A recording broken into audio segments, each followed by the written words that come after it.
अस्सलामु अलैकुम वरहमतुल्लाहि वबरकातुहू। तमाम देखने वाले मुलाजमीन और पेंशनर्स को वेलकम करते हैं। नाज़रीन ग्रामी, मुल्क भर के सरकारी मुलाजमीन और पेंशनर्स के साथ आज की अहम तरीन खबरें, आज की अहम तरीन नोटिफिकेशन आज की इस वीडियो में शेयर किए जाएंगे। तो जनाब अली, सबसे पहले बात करते हैं उस खबर की जिस खबर को लेकर इस टाइम पर सोशल मीडिया में काफ़ी ज़्यादा चर्चा की जा रही है कि पंजाब में पेंशन के नए और पुराने फार्मूला का कंपैरिजन किया जा रहा है, जिससे पेंशनर्स का खासा नुकसान हुआ है। सरकारी मुलाजमिन को ग्रेड वाइज कितने लाखों का नुकसान होगा, इसकी तफसीलात आज की इस चार्ट में देखते हैं। तो नाज़रीन ग्रामी, हुकूमत ने पेंशन और ग्रेजुएटी के हिसाब का फार्मूला तब्दील कर दिया है, शायद बजट की बचत या सिस्टम को मुस्तहकम करने के लिए, जिससे नए रिटायर होने वाले मुलाजमिन को माली तौर पर काफ़ी ज़्यादा नुकसान होगा। माली तौर पर उनके जो पेंशन ग्रेजुएटी बनेगी या फिर जो माहाना पेंशन बनेगी, उसमें काफ़ी ज़्यादा कटौतियाँ की गई हैं। फॉर एग्जांपल, मिसाल के तौर पर हम यहाँ पर बात करते हैं एक ग्रेड 16 के मुलाजम की। एक ग्रेड 16 का मुलाजम है जो कि 30/11/2024 को रिटायर हुआ है, तो उसकी जो ग्रेजुएटी बनेगी वो 34,86,707 रुपये बनेगी।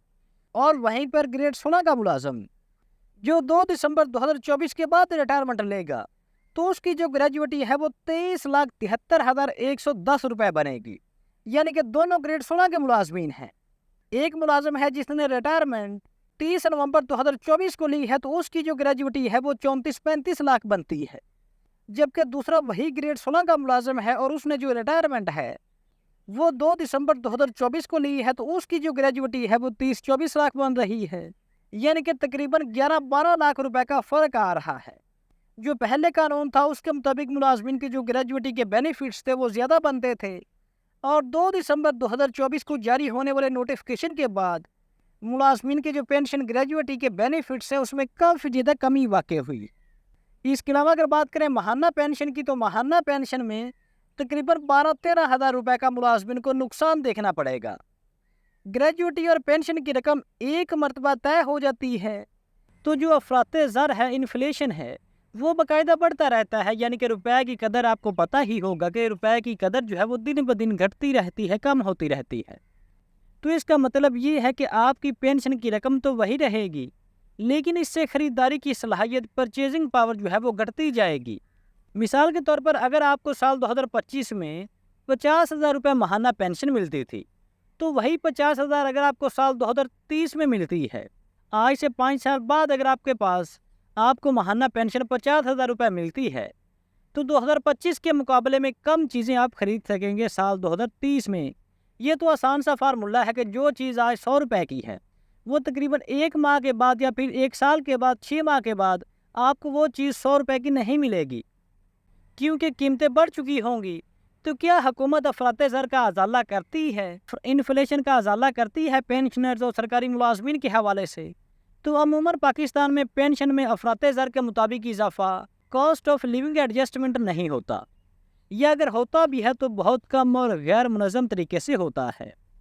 और गैर मुनज़्ज़म तरीके से मुमकिन है कुछ इदारों में सालाना इजाफा होता है, लेकिन वो अफराते ज़र के बराबर नहीं होता। और जैसे कि आपको पता है कि बजट 2025-26 में सरकारी मुलाजमीन और पेंशनर्स ये मुतालबा कर रहे थे कि मुलाजमीन की तनख्वाहों में, पेंशनर्स की पेंशन में और मुलाजमीन और पेंशनर्स को मिलने वाले अलाउंसेस में जो इजाफा है वो महंगाई के तनासब से किया जाए। तो इसलिए पेंशनर्स का इस टाइम पे जो सबसे बड़ा नुकसान है, एक तो पेंशन और ग्रेजुएटी में कमी कर दी गई है, वो नुकसान होने जा रहा है, और साथ ही साथ अफराते ज़र का नुकसान। तो इससे तो पेंशनर्स का दोहरा नुकसान हो जाएगा। अफराते ज़र की मार अलहदा पड़ेगी और ये इससे भी ज़्यादा संगीन हो सकती है, क्योंकि ये वक्त के साथ साथ तसलसल से बढ़ती रहती है।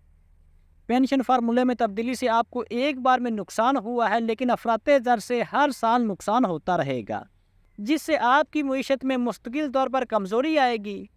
तो इस हवाले से मुलाजमीन के लिए मशवरा ये है कि ग्रेजुएटी को सरमायाकारी के लिए इस्तेमाल करें, ताकि अफराते ज़र से बच सकें। पेंशन के साथ कोई इजाफी बचत या इन्वेस्टमेंट प्लान ज़रूर बनाएं। पेंशन में नुकसान प्लस अफराते ज़र का नुकसान इज इक्वल टू मुलाजमीन के लिए मुआशी दोहरा दचका। इसलिए सिर्फ फार्मूले का फ़र्क नहीं, बल्कि मुस्तकबल की ख़रीदारी की सलाहियत का भी सोचना चाहिए। تو آپ کو پتہ ہے اس ٹائم پہ ملازمین بھی سراپا احتجاج ہیں۔ گریجویٹی میں جو حکومت نے خاص طور پر پنجاب حکومت نے کٹوتی کی ہے، کمی کی ہے، تو اس حوالے سے پنجاب کے سرکاری ملازمین بھی سراپا احتجاج ہیں کہ اس کو ختم کیا جائے اور پرانے قوانین کو، پرانے نوٹیفیکیشنز کو بحال کیا جائے۔